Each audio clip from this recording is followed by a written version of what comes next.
listening to Live from Lord North Street, a podcast from the Institute of Economic Affairs. With power struggles within Parliament dominating the headlines, it's all too easy to forget the bigger picture of our departure from the EU. Yet with public consultations opening up about our first bilateral trade agreements, this debate is continuing, though perhaps not getting the attention it deserves. Today we're joined by Shanker Singham, Director of the IEA's International Trade and Competition Unit, and Senior Policy Analyst Dr. Radomir Tylecote. They examine these consultations, what it could mean for business, and what the government should be doing to give firms more certainty and help them prepare for the future. Finally, they examine public opinion towards free trade. If recent polling is anything to go by, the public mood is decidedly anti-protectionist, just as it was in the 19th century when free trade triumphed over mercantilism in the battle of ideas. If you like what you hear, be sure to subscribe to our iTunes channel, IEA Conversations. I think we sometimes have a tendency to forget about what's happening away from the internal grapplings of Cabinet. Now, Trade Minister Liam Fox has announced a series of government consultations on our future trade policy, on striking deals with the US, Australia, New Zealand, and about potentially acceding to the Trans-Pacific Partnership. Could you tell me a little more about what has been announced here? Yeah, and it's important to understand how this all fits into the overall objective of a competitive and successful UK economy. All of these things are means to an end, and what you want to do is you want to have the independent trade policy that we at the IEA have talked about so much, independent domestic regulatory policy, so that you can have a competitive and successful domestic economy. What Liam Fox has done is, within that independent trade policy, which we've talked about in the past as being based on 4 pillars or 4 tracks of what you can do unilaterally, bilaterally, plurilaterally and multilaterally. What he's done is he's announced 4 consultations for ongoing trade negotiations or trade negotiations that we're about to launch. One with the US, TPP accession. The TPP is, or CPTPP to give it its full name now, but the Trans-Pacific Partnership is probably the most liberalising trade agreement that we have seen, and also separate bilateral deals with Australia and New Zealand, who are also TPP members.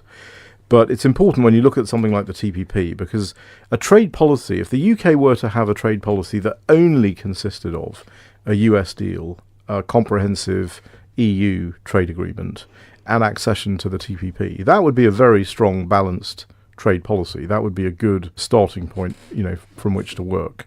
The purpose of the TPP was through this initial realization that the WTO agreement and the multilateral trading system had slowed down. And so New Zealand and Singapore got together. We had, in one of our earlier podcasts, Lockwood Smith, who was the Trade Minister of New Zealand, who went to Singapore to meet with George Yeo, who is the Singaporean Trade Minister, and say, let's do a deal that's a high standard deal that others can accede to, that will kickstart the global economy, kickstart the stalled global trade agenda. And that's what became ultimately the TPP. But all of these trade agreements are basically about reducing barriers so that businesses can better access markets.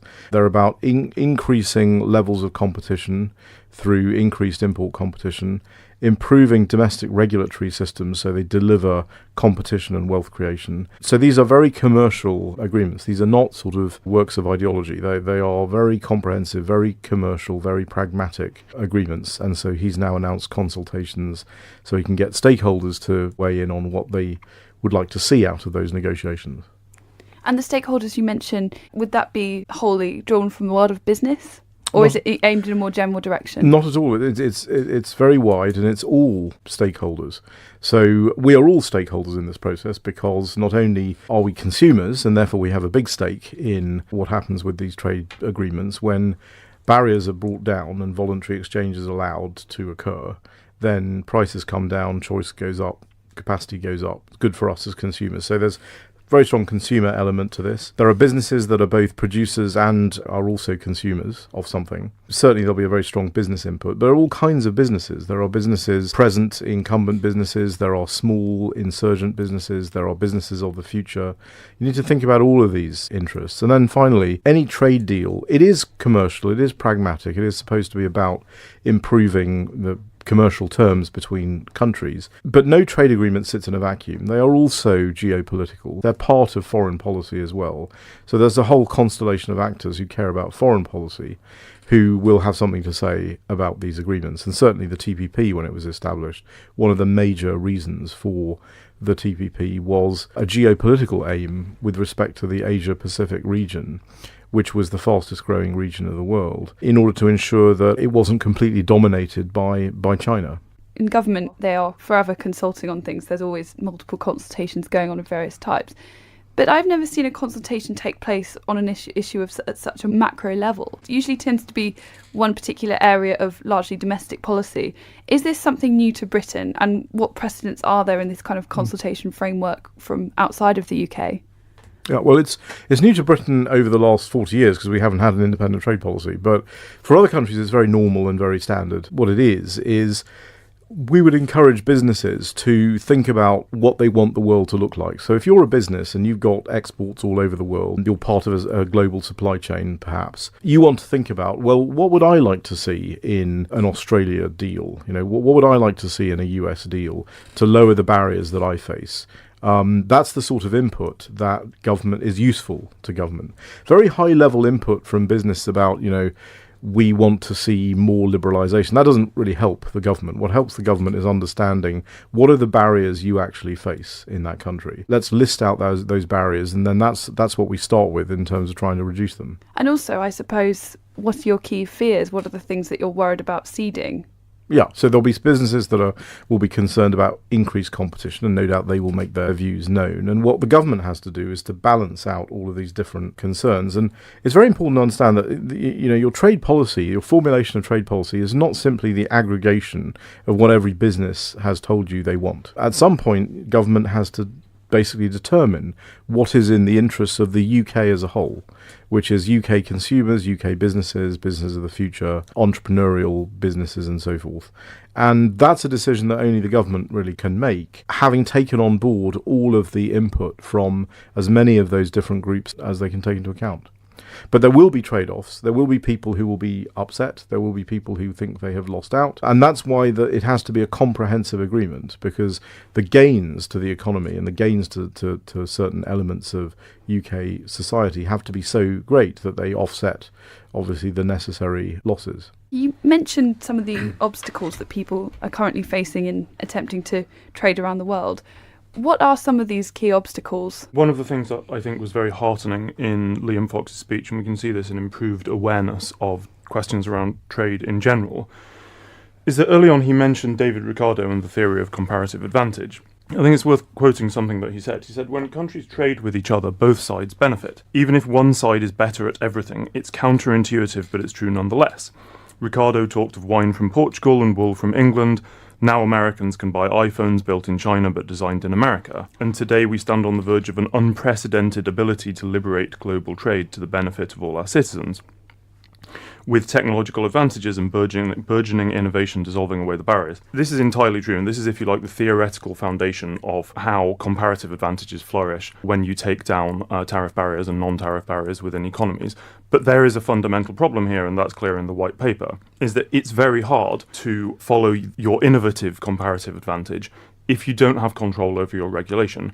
And if we have de facto regulatory harmonisation with the EU in ways that we have already seen through regulation that discriminates against upcoming new technologies in the UK, but most importantly disruptive innovations that drive future economic growth, we are going to find it very hard to play to our comparative advantage.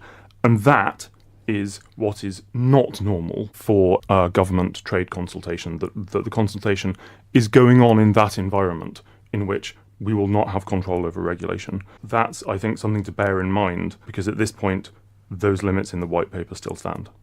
And what will happen is, if in this consultation we have a series of businesses who are asking for greater services liberalisation, for example, in other countries, which we will have, what we're asking for is quite hard for the other country to deliver, then we're going to have to be as flexible as we possibly can be. And this is why Trump made the comments he made in his interview with The Sun about how difficult it would be to negotiate a trade deal with the US if the UK was not able to have regulatory autonomy over not only goods, not only agri-food. Americans want agriculture exports into the UK and into Europe generally, but also in terms of goods. So Industrial goods, absolutely. There's no way the US will give the UK a free pass to just align to European regulation in the goods sector, remain in the European standard setting associations.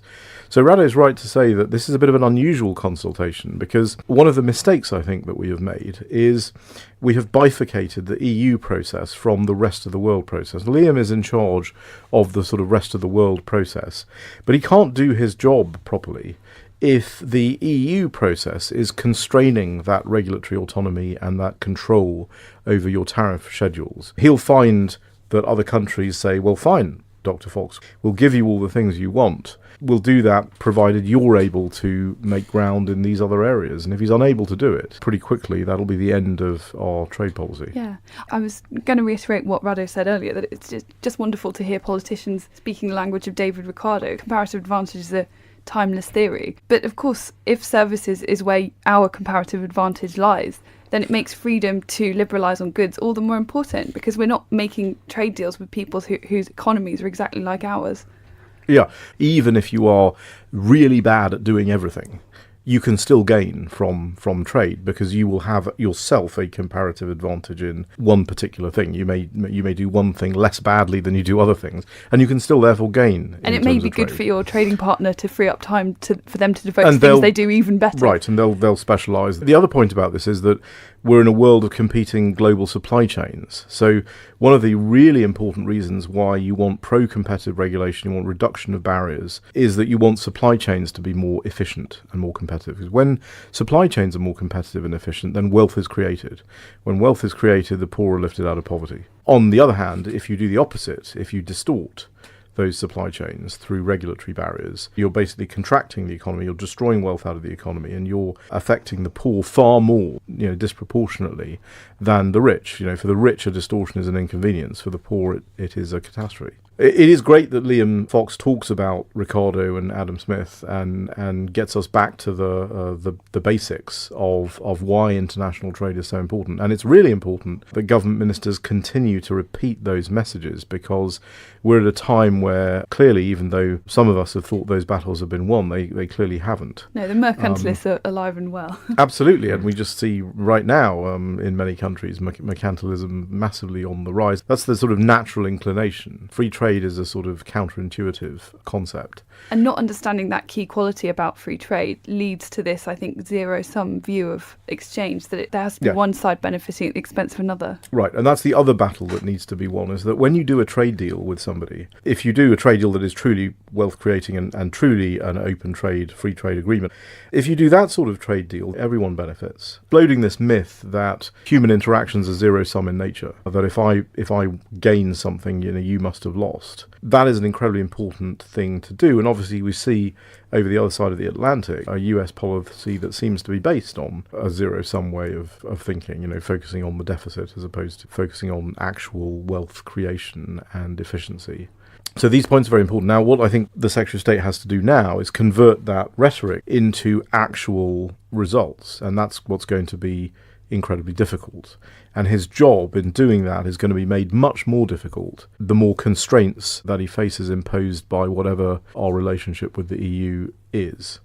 And that's an important point, and one that your team has raised consistently. I would imagine it would also be difficult because, as you say, we've not had an independent trade policy for 40 years. Do we have the infrastructure in place to conduct a consultation of this nature? Do we have the scrutiny ready? Do we have people in Parliament who understand how to manage a process like this?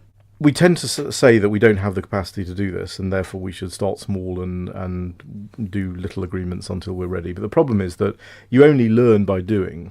And one of the best examples, I think, of a country that went from very little understanding out of trade policy for about 100 years and then very quickly became one of the leading nations in terms both of actual trade agreements and results, but also in terms of professionals, which was Mexico. When Mexico started the NAFTA process, they had nobody who understood trade policy at all. Within a couple of years, when I was back in the US in the mid-90s on the Free Trade Area of the Americas negotiations, Mexico were so good at negotiating that other countries wanted to hire their people to negotiate with the US. We don't need to be too worried about capacity. But you do need to have a single mind over all of these negotiations, which we don't have. And until we have that, we are going to have problems. So you need to have a single person who is in charge of your entire independent trade policy, including your relationship with the EU. It doesn't matter, who it is, but it has to be one person. It can't be two people doing different things. You need some sort of advisory body. So in the US, there's a very, very highly structured advisory committee structure to advise the government on trade policy. We don't need to do something quite that extensive, but we do need to have some sort of advisory structure. And actually, Liam Fox has suggested a sort of strategic advisory committee to DIT. But it's very important that that is real. That can't simply be the way that I think in the UK we tend to have done things in the past, which is sort of ad hoc going in and meeting with the Prime Minister. This has to actually be real, and which means that the businesses or the people on this committee need to be able to see the text as it is negotiated, which means they are going to have to be subject to the Official Secrets Act, which means that if they reveal what they have seen, they will have to go to jail. So this is serious. This is how it works in other countries. Two other elements. One is the role of Parliament. Committees of jurisdiction, like the DIT committee itself, the DEXU committee with respect to the EU, they need to have a much stronger advisory function. They need to be aware of the negotiations that are going on, and there will need to be a considerable amount of upskilling in those areas. I mean, if you compare, for example, the chairman of a committee in the UK with, let's say, the chairman of the House Ways and Means Committee in the US, who deals with these sorts of issues on a regular basis, there's really no comparison. I mean, there's a significant knowledge and information gap that we have to overcome to do this. And then finally, sort of unique to the UK, we have to have some mechanism for the devolved administrations to consult, not to veto, because if you give them a veto over trade policy, then you've basically broken the unity of your own single market. They need to have some sort of consultative mechanism into the formulation of trade policy. Just to pick up on the learning by doing point, which I think is especially important, one of the aspects of learning by doing is that you find that among the business community as much as a lot among politicians and the political world, that when business moves from a system of protectionism, whether it's tariffs or subsidy, to one of outward-looking free trade, their mentalities to exports change. And this is a particular problem in British business culture, where our exports outside Europe have lagged behind the Netherlands and Germany in particular. But that does mean that at some point we have to stop negotiating with ourselves, so business can develop the understanding of what our trade relations with the EU and with the rest of the world will actually look like for that to happen. What must the business community at large be making of our constant internal politicking? Well, what business hates more than anything else is uncertainty. So even if the net place where you're going to end up they don't particularly like, as long as they know what it is, they can deal with it and they can plan for it and they can prepare and they can sort of generally get on with doing the business of business. But we have, I have to say, in the last year and a half made so little progress on understanding what our relationship with the EU will be, and therefore what our independent trade policy might be. Understandably, there's a lot of confusion in business ranks about what to do. Now, this was entirely avoidable, but we are where we are. Now, I think in order to sort of rescue the situation, it's not that difficult, actually. The consultations that Liam Fox has launched for the trade agreements are very important because it enables business to actually engage with something. They can say, look, I have this barrier in Australia and I've had it for the last 30 years, I've been unable to do anything about it. Finally, perhaps the UK can include that in the trade agreement. So that will help business to understand what the value of these agreements actually could be. It will also help business define what the advantages of all of these agreements would be, which would help us understand how to maximise the opportunities of Brexit and minimise the disruptions. That's what the name of the game is. There is no such thing as remain and leave anymore. There is simply, we are all implementers. That's all it is. And implementation means maximising the benefits and minimising the downsides, and that's all it is. That's the way we have to start thinking about this. The more opportunities business has to make meaningful input into these processes and to help formulate trade policy where they're providing the government something that the government cannot find out for itself at the coalface what's actually happening, the more they will feel that they can get on with what they are good at doing and they can make inroads. Just to one point that Rado made about the way businesses sometimes think about these things. If you are an incumbent and you've benefited from an anti-competitive regulatory system and you've benefited from distortions, you may say that, what you want is to continue with the status quo. It's very important that we are constantly looking critically at claims that the status quo has to be maintained, and that we are being very helpful to businesses who are trying to knock down barriers and trying to improve the competitive situation around the world.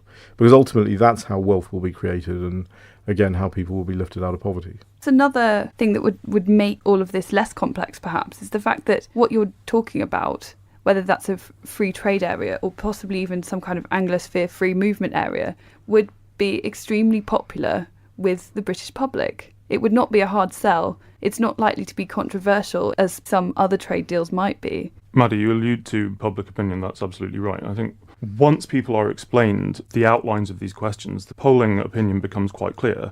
Just for example, once you explain that harnessed to the EU regulatory system, the UK's competitors will have every incentive to lobby for regulation that hamstrings our innovation. At the same time, when people understand that an FTA with the US, beyond the scare stories, will mean more choice, will mean cheaper products, and will mean more freedom to innovate for UK firms, they are becoming much more in favour of these FTAs. I mean, there was YouGov polling that demonstrated that among the British public as a whole, support for a US-UK FTA is in the mid-60s%. And people who are actually explicitly against it is, I think, slightly over 10%. The support is already out there. Given this country's history of public opinion vis-à-vis free trade, we shouldn't be surprised. Broadly the same as you would have got in the 1860s for free trade. We have been here before, and this is something that's eminently achievable for the UK. But how realistic is any of this, given current government policy as it currently stands, as outlined at Chequers and in the White Paper? Well, I think we have to be clear that the current model that is on the table now does not allow you to have an independent trade policy. So we wouldn't be able to join the TPP? We wouldn't be able to do any of these things. The Chequers proposal and the government White Paper, they're not even negotiating positions yet. It becomes a negotiating position when you put actual text on the table. It's at that point that you have a negotiating position. So we aren't going to know how that will be reflected in legal text until we see it. And we aren't going to know how the Europeans are going to truly react to legal text until we see their reaction. We have a tendency to negotiate with ourselves and think that just because we've agreed this Chequers thing, it means that that's what it's going to be. That is not even at the starting line. But in this case, it seems to be going specifically against what the EU has intimated. I suspect that the EU's reaction to this will be that this interferes with the homogeneity of their single market, and they simply cannot do it. And that they've more or less said that already, and many of the member states have said that, and I suspect that will be what happens. And then we will be back to the drawing board, and we'll have to figure something else out. But in the meantime, I think it's very important that the Department of International Trade goes forward and tries to capture the moments. I mean, some of the percentages that Rado, you just talked about in terms of support for a free trade agreement, there are very, very few, especially in this current context, trade agreements negotiated between countries where public support on both sides is as high as that. So you have a moment in time where you have the opportunity to do a US-UK deal that will not be with you for that long. So we probably got a couple of years window to get this done. Let's look at the TPP agreement. I mean, when it was initiated, the bilateral between New Zealand and Singapore, we're talking almost 20 years ago. A huge amount of effort has gone into this agreement. And when Trump pulled the US out of the TPP, the conventional wisdom was the agreement was dead. But it was revived and kept alive largely by the Japanese government. So these things take a long time to put together, something of that nature. It would be a colossal waste for us to turn down a request, an official request that has now been made from the TPP countries, simply because we were unable to give them a yes because of our EU situation.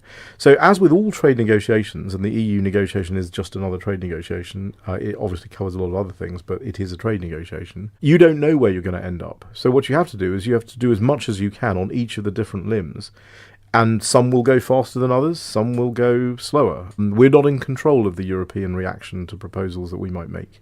And their reactions, by the way, are also going to be changed by what we're doing with other countries. If we had no success with other countries, then the EU would have one approach. If we are moving forward with a US deal and TPP accession and other deals, then I think the EU will have a different approach, and they will likely be more compliant in the negotiation. And more compliant simply means thinking of this in commercial terms as opposed to purely political terms. That is more likely to happen as we become more active ourselves. So it's very important that we push on these different pillars, these four different pillars, at the same time, because you cannot know where you're going to end up. But what you can do is make sure you take the next few steps with as much knowledge and resolution as you can. And in that respect, it's just simply what every entrepreneur does every day of the week. We need a bit more of an entrepreneurial government, which doesn't mean a risk-taking government. It means a government that understands that you have to think about what is your affordable loss at each step of the process. We cannot afford to lose the opportunities that have been presented on a plate for us in terms of the US deal, CPTPP, Australia, New Zealand, India, other trade deals. We cannot afford to lose these opportunities now, because if we lose them now, they will never come back. And we may still be negotiating with the Europeans in 8 years' time. Critical we don't lose those opportunities. Move forward with them and see what happens with the EU.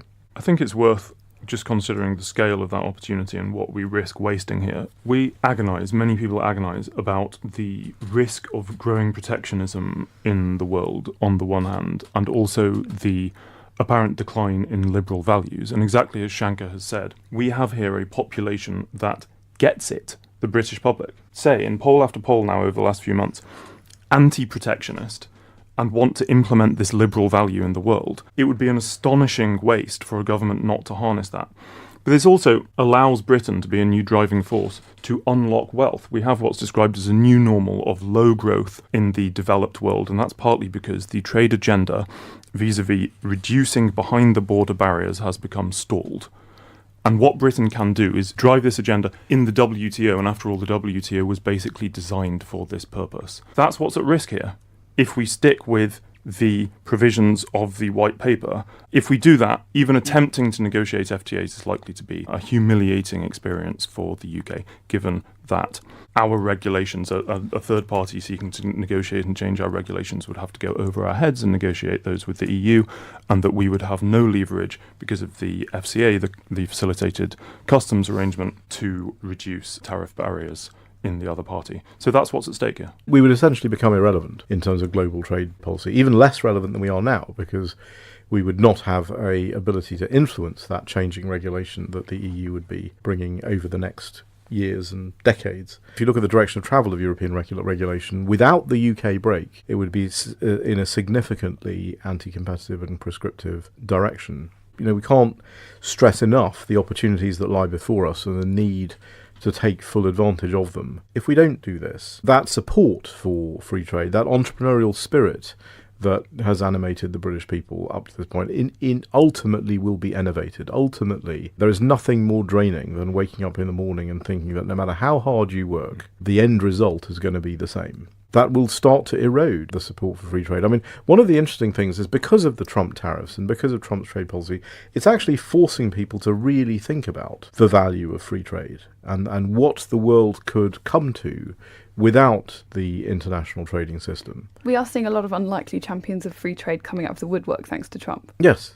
Some people who are sort of opposed to Trump regardless of what he does, but I remember doing an interview recently. Actually, it was any questions, and one of the people in the audience, non-technical audience, people who don't think about trade every day like we do, said, "How can you do a trade deal with a protectionist like Donald Trump?" Well, the fact that somebody is using the word protectionist in a derogatory way, that's actually quite something.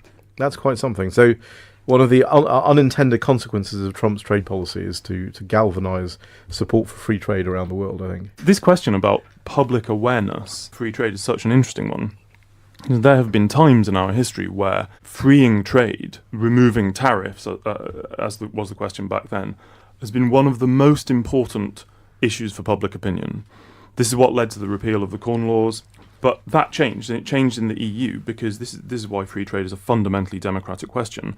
Control over trade was taken away from parliamentary government and was taken away from the demos. That's why there's been this whole sapping of awareness, and suddenly op-eds in our newspapers are talking about TRQs, and the public is burdened with this information, and we have to maintain this awareness over the coming months that this is a hugely important question for our democracy and our economy. So in that, at least, I think this is a very heartening change.